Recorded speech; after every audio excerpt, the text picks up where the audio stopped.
On today's episode of the Cryptoverse, Bitcoin use in India is surging, and the Bitcoin network experiences a traffic jam.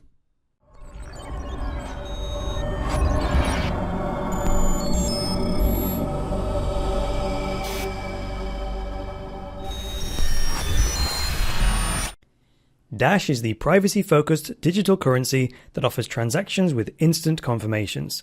Its unique, decentralized decision-making and self-funding system make it an ideal choice as a stable and secure digital cash. Click the link in the video description to learn more. Hi there guys, and welcome to the latest episode of the Cryptoverse, your regular dose of news and commentary on Bitcoin, cryptocurrencies and blockchains. I am your host, Chris Coney. So let's get into today's news. Today we turn to the Cointelegraph, firstly, for an article entitled Bitcoin use in India is surging, Coindance data shows.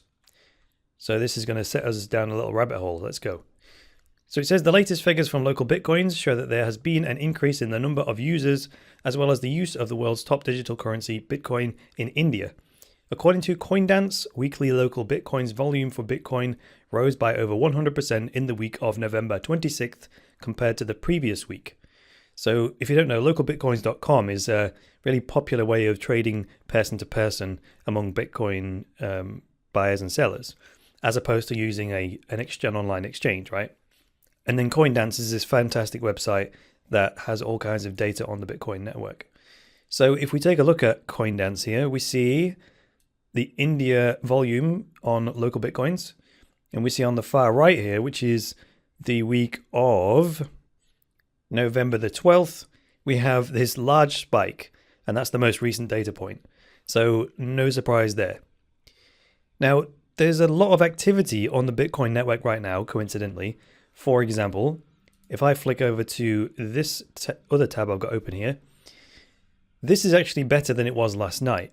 Right now, the Bitcoin mempool, as it's called, that's what we call the pool of transactions that are waiting to confirm. Right now it has nearly 40,000 transactions in it, and that's significantly above average. And when I last checked this about 12 hours ago, it was around 50,000 transactions. Now at the same time, if we look at the Bitcoin price chart here, we see a surge in pricing going on as well, at least over the last three days. Now last night, a simple transaction that I did from my blockchain.info wallet, which was about 10 PM when I initiated it, it took until 3 AM to finally confirm.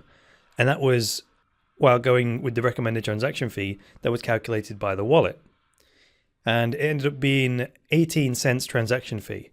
But when I used my new favorite tool, which is this fee estimator, which is at estimatefee.appspot.com, I then realized I would have had to pay 75 cents if I wanted the transaction to confirm in 20 minutes.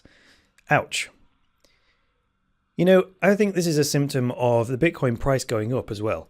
Because we need to remember that the fee isn't charged in dollars, it's charged in Bitcoin. So if the transaction fee is calculated in Bitcoin and that remains the same, but the price of Bitcoin itself increases, it makes the transaction fee seem like it's increasing or getting more expensive.